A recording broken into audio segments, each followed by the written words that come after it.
안녕하세요. 경제학장 박사입니다. 여러분, 국제경제학의 바이블이죠.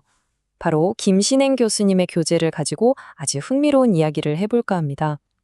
자유무역이 그렇게 좋다는데 왜 반대하는 목소리는 끊이지 않을까?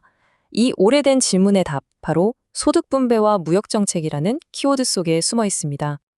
이거 정말 뉴스 볼 때마다 나오는 얘기잖아요. 아니, 자유무역하면 나라 전체가 잘 산다는데 왜 자꾸만 수입 막고 관세 올리고 이런 일이 벌어지는 걸까? 하고 궁금했던 적 있으시죠?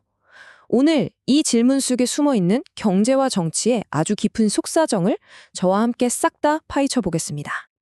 자, 그럼 이 미스터리를 어떻게 풀 거냐? 총 4단계로 한번 가보겠습니다. 첫째, 이 무역을 둘러싼 보이지 않는 전쟁, 이게 도대체 뭔지부터 알아볼 거고요. 둘째, 그래서 누가 웃고 누가 우는지 승자와 패자를 정확히 찾아내 볼 겁니다. 그리고 셋째, 드디어 보호무역이 왜 좀비처럼 사라지지 않는지 그 진짜 이유를 파헤쳐 볼 거고요. 마지막으로 이 모든 걸 알고 나면 세상을 보는 눈이 확 달라지실 겁니다. 자, 첫 번째 파트입니다. 먼저 이 주제가 국제경제학에서 어떤 위치에 있는지부터 딱 짚고 넘어가야 돼요. 이건 그냥 교과서에만 있는 딱딱한 이론이 절대 아니에요.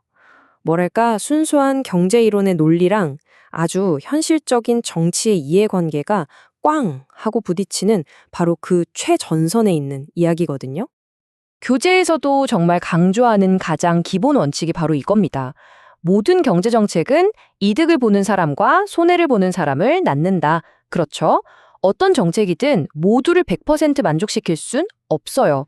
누군가 이익을 보면 반드시 누군가는 손해를 보게 마련이죠. 바로 이 지점, 여기서부터 무역정책을 둘러싼 모든 논쟁이 시작되는 겁니다. 자, 그럼 이제 본격적으로 퍼즐을 맞춰볼까요? 우리 미스터리의 첫 번째 단서, 자유무역이라는 정책이 딱 시행됐을 때 과연 정확히 누가 이익을 보고 또 누가 눈물을 흘리게 될까요? 교재를 보면 아주 명확하게 두 그룹으로 딱 나누어서 설명해요. 자유무역으로 이득 보는 승자. 첫 번째는 바로 우리 같은 소비자입니다. 더 싸고 다양한 물건을 살 수 있으니까요. 그리고 또 하나는 해외의 물건을 파는 수출 산업 종사자들이죠. 반면에 패자는 누굴까요? 바로 값싼 수입품과 직접 경쟁해야 하는 수입 경쟁 산업에 있는 분들입니다. 바로 이 슬라이드를 보시면 이해가 확 되실 거예요. 교재에 나오는 한국쌀 수입 사례를 제가 좀 크게 가져와 봤는데요. 보세요. 외국에서 값싼 쌀이 막 들어오면 우리 소비자들은 좋죠. 쌀을 더 싸게 살 수 있으니까요.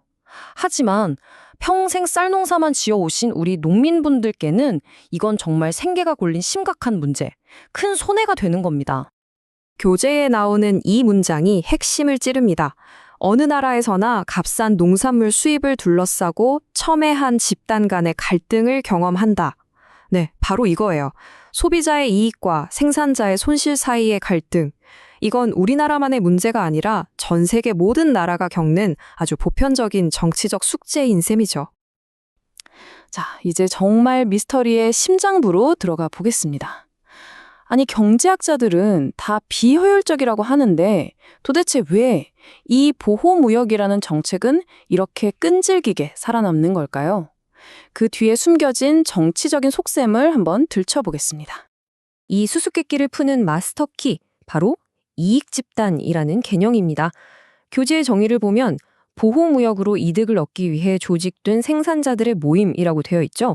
네, 이들이 바로 보호무역이라는 정책을 뒤에서 강력하게 밀어붙이는 보이지 않는 손인 겁니다. 여기서부터 정말 재밌어집니다. 한번 생각해 보세요.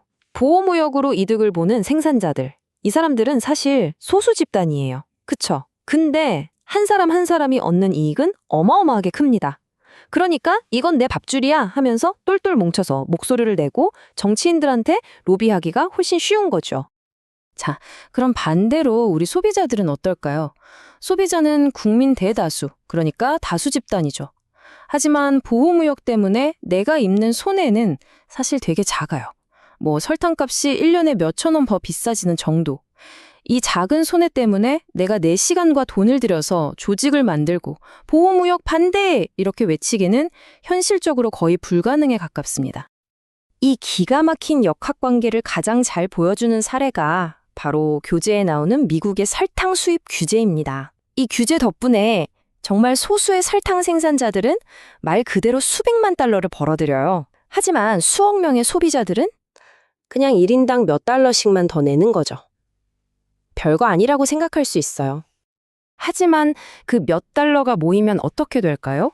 미국 소비자 전체가 이 설탕 규제 하나 때문에 1년에 추가로 내는 돈이 무려 20억 달러입니다. 20억 달러. 우리 돈으로 환산하면 2조 원이 훌쩍 넘는 어마어마한 돈이에요. 정말 놀랍지 않나요? 한 사람에겐 사소한 손실이 모여서 나라 전체적으로는 이렇게 엄청난 비효율을 낳고 있는 겁니다. 그래서 결론은 이겁니다. 보호구역이라는 이 퍼즐은요, 순수한 경제 논리만으로는 절대 풀 수가 없어요. 소수지만 목소리 크고 잘 뭉치는 집단의 정치적인 힘이 다수지만 흩어져서 조용한 집단의 경제적인 이익을 이겨버리는 현상. 바로 이 정치 권력의 논리를 이해해야만 모든 게 설명이 되는 거죠. 자, 그럼 오늘 우리가 이 긴 여정을 통해서 배운 것들 한번 정리해 볼까요? 이게 우리가 세상을 이해하는데 어떤 의미가 있는지 한번 되새겨 보겠습니다. 가장 중요한 핵심 교훈은 바로 이거예요. 우리가 뉴스에서 보는 그 수많은 무역 정책들 있죠? 그건 그냥 경제적으로 이게 제일 효율적이야 라는 계산기만 두드려서 나오는 게 아니라는 겁니다. 그 뒤에는 보이지 않는 곳에서 여러 집단들의 이해관계와 정치적인 힘겨루기가 아주 복잡하게 얽혀 있다는 사실, 이걸 꼭 기억해야 합니다. 맞아요. 국제경제학 공부하다 보면 가끔 어렵게 느껴질 때도 있을 겁니다. 하지만 절대 포기하지 마세요. 오늘 우리가 함께 살펴본 것처럼 국제경제학은요, 이 복잡한 세상의 겉모습 뒤에 숨겨진 진짜 작동 원리를 꿰뚫어 볼 수 있는 아주 강력하고 새로운 안경을 여러분께 선물해 줄 거니까요. 이제 앞으로 무역 관련 뉴스를 보실 때 그냥 지나치지 마시고 이 질문을 스스로에게 꼭 던져보세요. 지금 신문 1면을 장식하고 있는 저 목소리는 과연 대다수 소비자의 목소리일까? 아니면 특정 이익 집단의 잘 조직된 목소리일까? 오늘 저와 함께한 시간이 여러분이 세상을 더 깊고 넓게 읽어내는 힘이 되기를 진심으로 바랍니다.